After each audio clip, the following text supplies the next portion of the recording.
Good morning, afternoon, evening, ladies and gentlemen. We're here again at the studio, allpointstv.com, and we're doing a special program today, a little bit before my regular program starts at 2 o'clock. So we're doing an earlier program, and we have Mr. Henry Hatter, a well-known, iconic figure in Genesee County, and he is here to help me discuss the aftermath of the election that was held on November the 3rd. And we want to talk about some of the implications of that election and see if we can add something to the discussion that's going on nationally, because everybody's talking about what occurred on that date. And I want to, hopefully we can add something to it. So, Mr. Henry Hatter, I want to welcome you to the studio again. Thank you. It's always great to be on your show because you're such a scholar. You are a person that I'll pay you after the show is over. Is that a 5 or a 10? No, you're such a scholar, and everybody knows that from around the country because I see some of the responses from around the country. Maybe here we don't appreciate you, but people in the future will think about what you contributed to this program. Well, I can tell Henry, you will be back at a certain time in the future. We're here to discuss something very serious, and I want to start out by telling you, Henry, I don't know if you're aware of it or not, I was at the event this past Saturday in Lansing, and we were there to stop the steal, as we call it. And we had a large crowd there in Lansing. We were trying to speak to the state legislatures, and they talked about the Electoral College, by the way, and we were talking about, I don't necessarily agree with that part of the meeting we had about not casting the electoral votes for the winner of the election if it's decided in the end that Biden won the state of Michigan. Then I would be in favor of making sure he gets electoral votes. But I went there because I don't think, and I want to hear your view on this. I don't think that we have gotten to the end of this electoral dispute. I think we're going to have some other things that are going to be added to the discussion, and I think that some of the court cases that we can get in before the right judges, I think we're going to be able to bring some evidence that show that there were a lot of improprieties in the election. But you told me before we went on the air that you were an elector in 1976. Remember Yeah, that? I was with Gerald Ford. Gerald Ford. Yeah, I cast the electoral vote, and our names, signatures are in the Library of Congress. Is that right? Yeah. So let's see. Ford he ran on his own that year. He had been made president because of the resignation of Richard Nixon in '74. Yes. So how did you become elected? Just tell us about that process, because I've never understood exactly how. It's an election process that began in the congressional district, and you have to have demonstrated that you meet all of the criteria for a person accepting that kind of a responsible position. You have to make sure that you pay your dues. You have to contribute to election process. You have to try to get more Republicans elected in Genesee County. Well, we failed at that, but we tried very hard. The Union was a very strong, dominant force at that time. And Black Americans paid no attention to the Republican Party. and yet, we were a major part of the middle class made by General Motors and the unions, and I pointed that out, and we knew that. But there was such a grip on the black vote here that we were never willing to change. We accepted things as they are, and this is what we did. But the Republicans thought I was a worthwhile representative of the party, despite of my race, that I could also represent white people, and I did that. And later, I became a member of the Clio Board of Education. In the same year? No, this won't be until 1990. Okay. But remember now, I'm a well-known Republican. Mm-hmm. Oh, and yes, for, you are. For those years, I got more votes than anybody else who was running in the group. Every cycle. and the cycles were 4 years, and was the largest vote getter in Clio. So, and my politics did not interfere with it. And therefore, in Clio typically is a Democrat area. Its region, Clio, Mount Morris, Vienna Township, Thetford, and so on and so forth. We had not had, just to illustrate a point here, we had a Republican supervisor in 1959. His name was Stephen Sears. But after Stephen Sears died, there has not been a Republican in that township since. But this year, when Trump ran, we got a Republican township supervisor. Is that right? And 3 trustees that are Republican. Is that right? Yeah. That was the first time that has happened? Yeah. If you drive out to Clio, and it's anywhere in the region, and I'm sure that it intimidates or discourages many people who drive out that way and see so many Trump signs. And I can show you on Dodge Road from Saginaw to Clio Road, on the right-hand side going west of that road, are all Trump signs, and they're still there. Still there. Yeah. Let me ask you about that. Were you surprised by the outcome of the election that Trump lost Michigan? Were you surprised by that?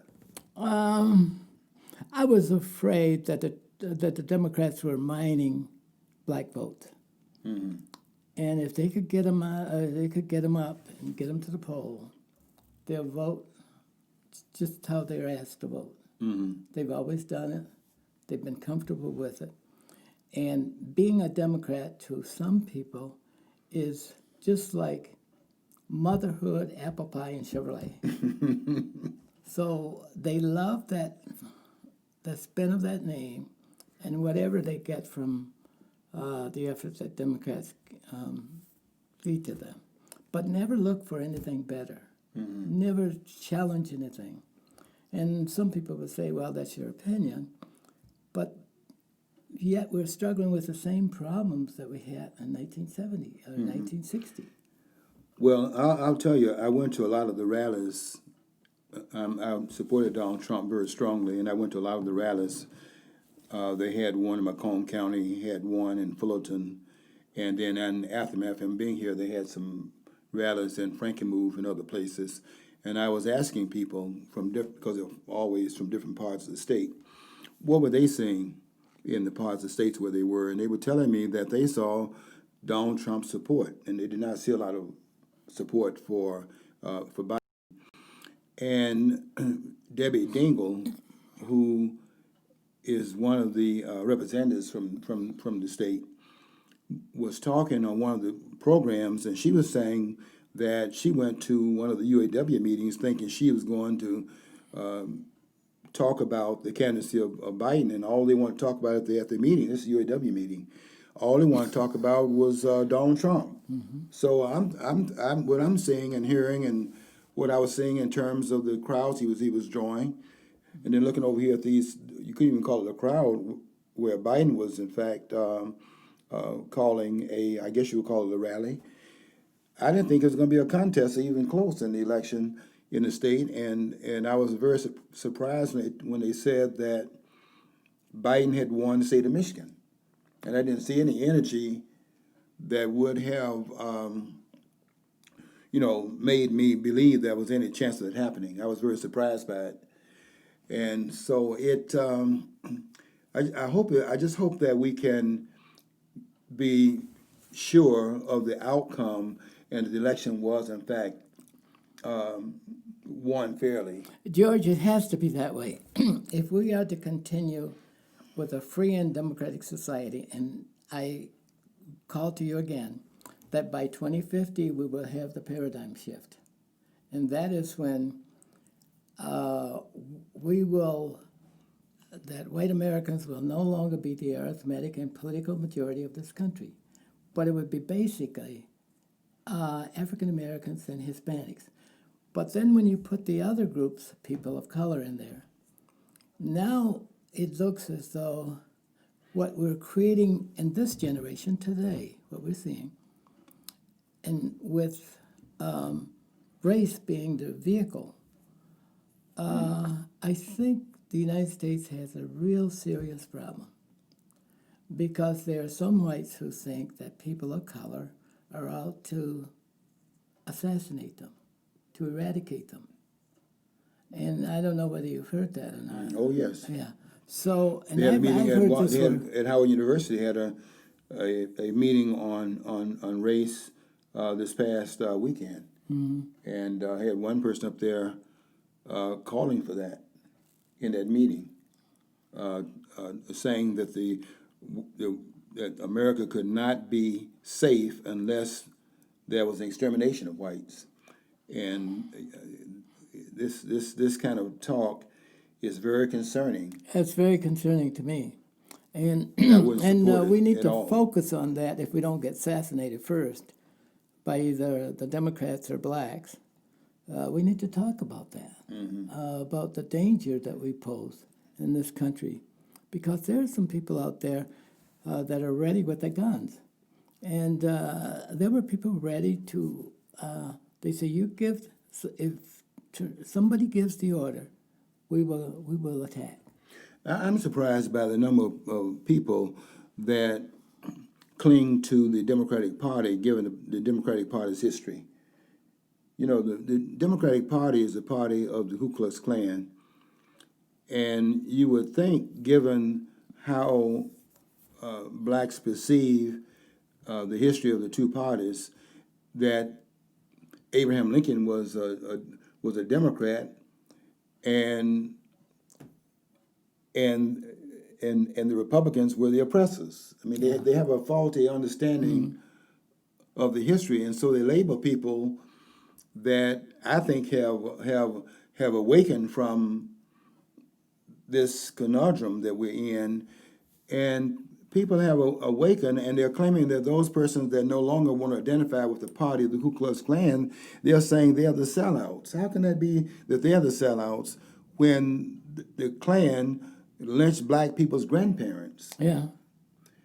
And in the South, the Solid South was Solid South because it was a Democratic run area, and anyone trying to go to the polls and vote, basically, blacks trying to vote was because they didn't think blacks would vote for the Democratic Party. That's why they were there opposing King. King was trying to register the vote. He went back in 57. He went to Washington for the first time in 57, and his speech was entitled, "Give Us the Ballot." And he said it 6 times. He said, "Give us the ballot, and we will no longer need the federal government," because he understood the ballot was the key to how they're being treated in the South. If they could vote, they could change the paradigm in the South.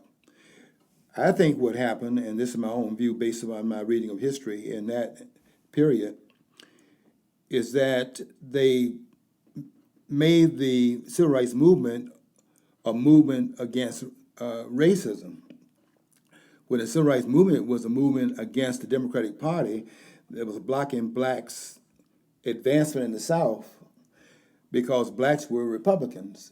King's father was Republican, and King was a Republican until, of course, the national level, because the Kennedy would have voted nationally for the Democrats president. But in terms of the South, it would be kamikaze to vote for Democrats in the South because of the fact that they were the ones blocking the advancement of blacks at that time.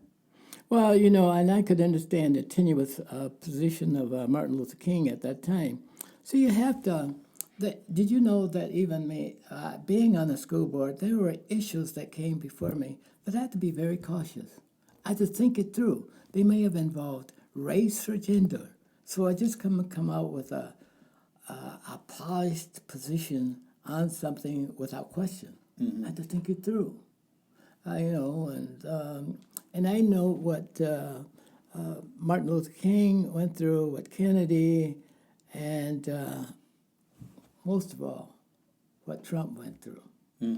When he supported those, he didn't really support them, but he gave the skinheads in this country their due. Now, it is not the function of government, and Trump being the government, to to discourage other people from their rightful freedoms, expressions of their freedom. They had the right to speech and assembly. And whenever they assemble or whenever they said anything good about Trump, they put him in bed with them. But that doesn't mean that Trump was in bed with anybody. He wasn't in bed with blacks.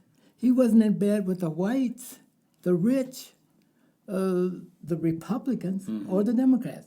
Now, he was an independent man, Trump was.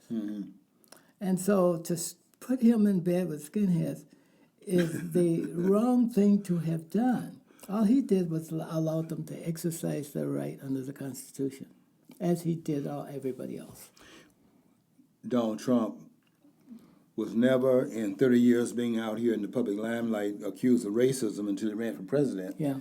And that's one of they passed a little booklet out at the event in Lansing this past weekend, and they had a history of Donald Trump, and they were showing that he was shaking Sharpton's hand and I saw around that. Jesse Jackson and some of the others, and Shaq O'Neal and some of the blacks who loved Trump. He had very wonderful things to say about him. I think Shaq O'Neal still has that. He that does. view. I've seen some of Hasn't his changed. comments. But because of the politics, when Trump ran for president, running in the Republican Party, when 90 to 95% of blacks can be pretty much assured that they're going to vote for the Democratic Party's office seeker. And you know, George, I know that it's your show, but I can't help but to slip in a couple points Okay. that I want to make. Now, I want to think. I know that things are coming close to the day of the inauguration, and all components are put in place. So I realize that there's a risk that anybody who fails who supports Donald Trump beyond this point runs the risk of having a bad position, even in light of all of the events that have taken place, to make Joe Biden's president on the 20th of January. All of those components are in place. And some of the Republicans are weary now that that all of the evidence shows that irrespective of whether the votes were gotten legal or illegal, the process worked. And somehow people get a little antsy when we keep these things on the table, on the smoldering too long, and they want to move on. And even though that will never solve the problem that lay ahead of us, and there are some serious problems that lay ahead of us. The Republicans will probably retort in 2022, and they will probably win a lot more House seats than they have today. And then they will continue to struggle over how Trump was treated when he was president, and whether we as Republicans should treat Joe Biden that way. But I have no intention of doing that. I'll tell people up front, I have no intention of doing that. I'm going to let him run his presidency, let him step in his own poop, and criticize him if it's too bad. But we owe him the right to run the country. There are a lot of people who think that that Trump had no right to run this country, like Mrs. Clinton, who said, even if he wins, don't concede. Now that creates a disturbing They didn't mind. concede for 4 years. That creates a disturbing mind of the president, the sitting president. Now he's thinking about this, and his response, it might have been prompted to make some responses that appeared ugly on TV to most Americans when he says, well, I will not concede until the Electoral College meets and votes. But that's the process. He's got to do that. He's got to, and everybody got all so upset over that. Oh, he's not going to succeed. But last week, he said several days ago, he says, I will concede as soon as the Electoral College demonstrates that Joe Biden won. Okay, so let me make sure I understand your position. You're saying that, do you support what Trump is doing right now as far as continuing That's part of the process. part of the process? Yeah, that's the process. The law provides for him to use every avenue possible to demonstrate that the election was fair and equitable, and he has to do that. I mean, he doesn't have to do it. He could capitulate just like others did, like I did. When I saw things going downhill, I capitulated a little bit, but I was still unhappy because there were so many questions that had to be answered. Like, for example, how people of color were mined.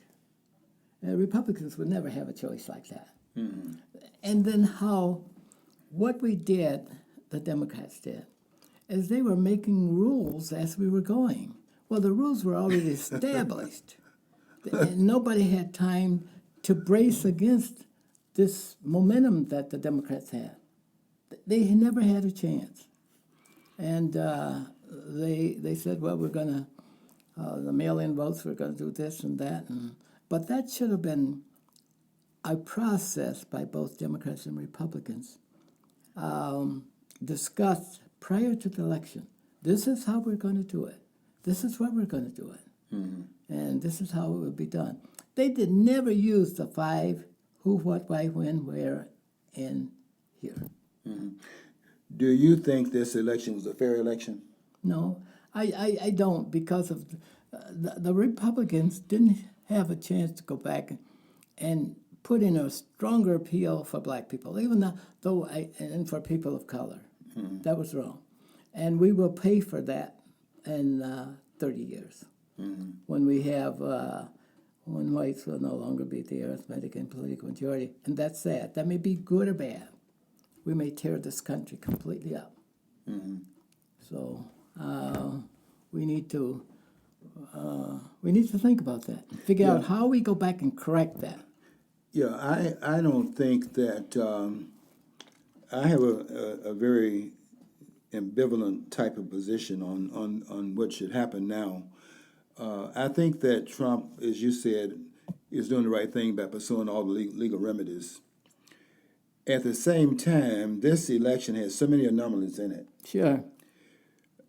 We have never had a president before, for example, that increased his popular vote after being elected, running for a second term, increased his vote, and then lost the election. That never happened before. See, that's why you're a great scholar of this, a great student. And the example of it is Barack Obama. Yeah. Barack Obama in 2008 received 69.2 million votes. That's 2008.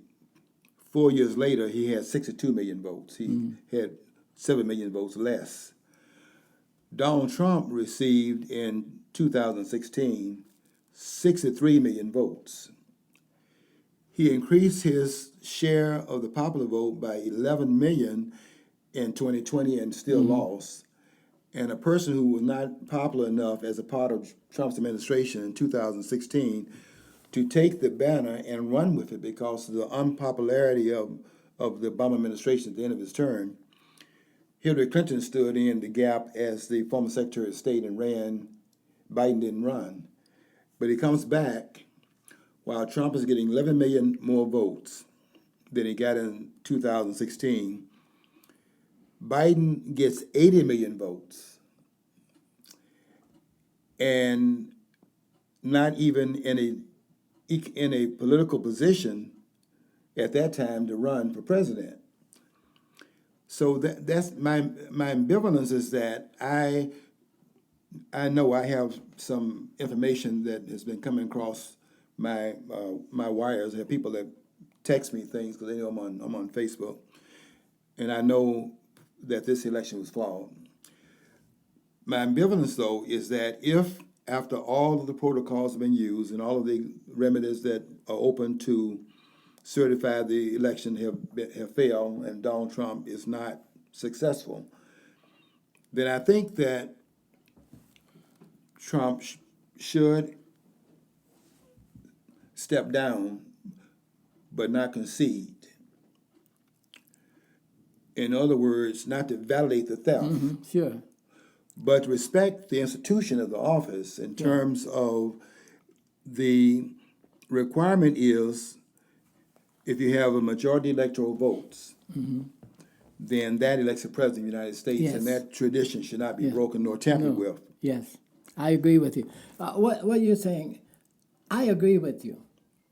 You say not to concede because of the fallacy here, right? Not to validate it by the concession. Yeah. Simply allow the process.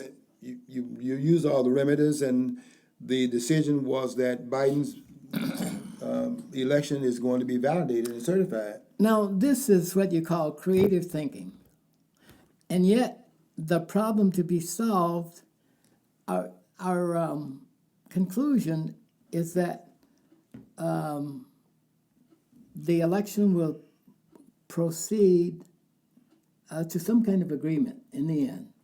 But the reasoning behind the two of us look at it differently is because you don't think it should concede because the election was flawed. Yeah, And mine is you can leave without conceding. and mine is to protect the integrity of the Constitution in the United States, is that we need to try to figure out how to work this out and maintain a free and democratic society in other ways. We got to have better people running for office, and the American people have to take responsibility for some of this, because the American people are not taking their respective responsibility for making sure that we're validating this process that we've handed over to politicians. Yeah, I know. I hope in my next program, when I do my program today, I'm going to air. I'm going to play on the air some of the recordings I have here from people sending me things around the country, and I do know that this election was in fact stolen. That's a different issue, though, from the issue of what ought to happen if the institutions in place to guard against that still certify the election result. Then what do you do? And I think what you do is you respect the process that's in place. Yes, you got to respect the process. And institutions that are supposed This is to. where we're converging. You respect the process. No American can condemn us for that. There are other people that want to tear the country to pieces. Like there were people that wanted to kill Trump because Trump says, well, I won't concede. I don't give up that easy. That's Trump, And if he was put at a disadvantage by politicians way back in 2016, by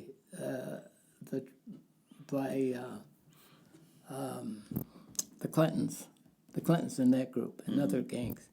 And it made it difficult for him to achieve everything that he wanted to, but he did a good job. He has nothing to be completely dissatisfied. Look what he did for Black Americans. Look what he did for Black colleges. Black colleges were the least financed institution in the country, but yet had to carry the same role as other traditional colleges. And traditional colleges like Michigan State, and other great traditional colleges had the affirmative action advantage. They could create affirmative action dollars, and yet these affirmative action dollars did not go to Black colleges. They were not designed for Black colleges. This is because many Black Americans wanted their kids to go to prestigious white colleges that made them better. But then they completely desecrated Black colleges, and that's why I've always been against affirmative action for that reason. Is that they put down the Black colleges, and Black colleges were doing what they could with what they had. And now that Trump came out and made Black college support a line item in the budget. Now I don't know whether, as we move forward, whether this is something for Black Americans to watch, and other white Americans who are interested in this parity to watch, to make sure that Black colleges do receive equitable dollars to run their institutions, to hire the best teachers and the best toolbox economically available. right now. Yeah, I would agree with everything you said. I think Trump will go down in history as being the second most transformative president we've I had. think you're right. I would put nobody above George Washington. I think George Washington was the person that if he had gotten it wrong, this Yeah. experiment would never gotten off the ground. And I have to give a lot of credit for the fact that he did not seek what they were trying to put on him. He did not seek the kingship. They wanted to become a king because the world had only obeyed kings. And if I could Up just that sneak point. this in, Sure. that's quick. I believe that the new generations will take a look back at Trump and see our own generation will disgrace Trump. But as people look back, they will compare him with people like the Caesars of Rome, like the popes, like other great leaders, the Churchills. Those are some of the world's profound leaders. Sure, we've had great leaders in the United States, as you said, George Washington and many of the others, Lincoln and all of those. They were really good leaders, but they didn't match up to the Churchills, and maybe it was the time we were secure and isolated in the world and globally, and didn't have to worry about the wars, antagonistic wars of Europe. So we had Where it easy. will you put the president in terms of like a hierarchy? Would you put him very high in the standing with other presidents? Yes, but you have to look at whether everything that he's achieved fit the needs of the country, made the country first, not his own format or ego. But did he bring people together? Did he try to bring people together? Did he try to create a quality of life that matched all Americans? And I can only say one thing. Yes. Mm-hmm. But there are others who don't agree with him. There are people who probably think that black Americans are not important. Or in there, that may also be black Americans don't think black Americans are important either. I tell you what I saw. I saw Trump as a uniter, and you can't blame Trump for Biden supporters being out there tearing things up and then saying he's calling it. I mean, some people get confused by the fact they had all these riots going on. Yeah, but how many of those were Trump's people out there? Yeah. And none of them were out there. And you don't see anybody rioting right now. The election has come out a certain way. Isn't that interesting? Yeah, but I will tell you what I agree with you 100% on, and that is, I know John's telling us we're running out of time here, but one of the things that I want to make it very clear is that we only have one president at a time. And I don't respect the way this process played out. And I don't think that if Biden becomes president, he is really a legitimate president in terms of the actual numbers that would be there to decide this issue. But if he is, in fact, at the end of the day, the last person standing, I will respect that, because I respect the traditions of how we install a president. He'll be the in last office. person standing. So Yeah, we're getting ready I will for a respect that. transition here on the 20th of January. Okay, well, We'll have to accept that and move on. yeah. And, Well, Henry, and thank President Trump for all that he's done for American people, for black Americans, and thank him for putting the Russians and the Chinese in their place and bringing jobs back to people in this country. yes. Okay, well, Henry, time runs by so fast when we get I know together. it. And we will do this again real soon. We'll come Okay. back after maybe a couple of months of the next administration. Okay. And we'll have discussion again. We'll start from where we left off.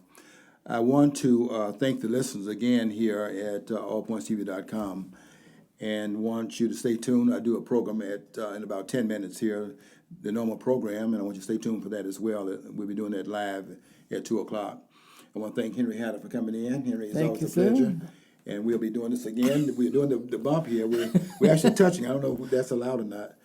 But we'll do it again real soon. If it's allowed in public, it's allowed. Over there. As long as we're eating, the virus doesn't bother us. So I don't know if you're fist bumping. I don't know how I respond under those terms. As long as the governor saw it, it's okay. Yeah. I want to thank you again, Henry. It was always my pleasure to have you come in and discuss the things that you have a very learned position on. But you inspire me. I don't know of anybody else who inspires me more than you do. I can go on TV shows and talk, but I'm half dead. I'm the living dead on other shows. When I come on this show, I'm inspired. Well, thank you for coming. Okay, we're going to wrap it up, and hope you have learned something, or maybe just got something out of our discussion, and hope you will, in fact, stay tuned to the next few days, see how this plays out, and then the 20th, we will be inaugurating the 46th president, or it's not over yet, may, in fact, have the re-election of the 45th president. We'll see how that goes. Stay tuned, and hope that you'll do well. Until next time, I want you to follow your dream. If you don't follow your dream, you'll never know what's on the other side of the rainbow.